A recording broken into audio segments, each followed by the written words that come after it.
നോക്കിക്കേ, ഇത്രയും സുന്ദരമായിട്ട് നിൽക്കുന്നത് ഒരു അടിഞ്ഞം പൂവാന്ന് പറഞ്ഞാൽ നിങ്ങൾക്ക് വിശ്വാസം വരുമോ? നിറയെ പൂക്കളുള്ള ഒരു ചെടിയാണിത്. അപ്പോൾ പ്രൂൺ ചെയ്തതിന് ശേഷം വളർന്നു വന്ന കൊമ്പിലാണ് ഈ പൂക്കൾ നിൽക്കുന്നത്. ഒരു 2-3 പൂ പൊഴിഞ്ഞു പോയി. ഇപ്പം 3-4 ദിവസമായി പൂ പിടിച്ചു തുടങ്ങിയിട്ട്. ഇപ്പം ഇത് സിംഗിൾ പെറ്റലാണ് കേട്ടോ. ഇതിൻ്റെ കോഡക്സ് നോക്കിയേ, എന്ത് രസമുണ്ടെന്ന്. വലിയ കോഡക്സാണ്, വലിയ ചെടിച്ചട്ടിയിലുമാണ് ഇത് വെച്ചിരിക്കുന്നത്. ഇത് സിംഗിൾ പെറ്റൽ പൂവാണ്. നല്ല പിങ്ക് വെള്ളയും എല്ലാം കൂടി ചേർന്ന ഒരു നിറമാണ്. ഇത് മറ്റൊരു ചെടിയാണ്. ഇത് മൾട്ടിപ്പെറ്റലാണ്. പക്ഷേ ഇതിൻ്റെ സിംഗിൾ പെറ്റലുണ്ട്. പക്ഷേ എൻ്റെ കയ്യിലിരിക്കുന്നത് മൾട്ടിപ്പെറ്റലാണ്. ഈ പറഞ്ഞതുപോലെ വൈറ്റും പിങ്കും എല്ലാം കൂടെ കലർന്ന ഒരു ചെടിയാണ്. നിറയെ പൂക്കളുണ്ടാകും.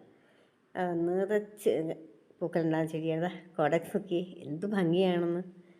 നല്ല രസമില്ലേ അത് കാണാൻ? നല്ല പൂക്കളാണ്.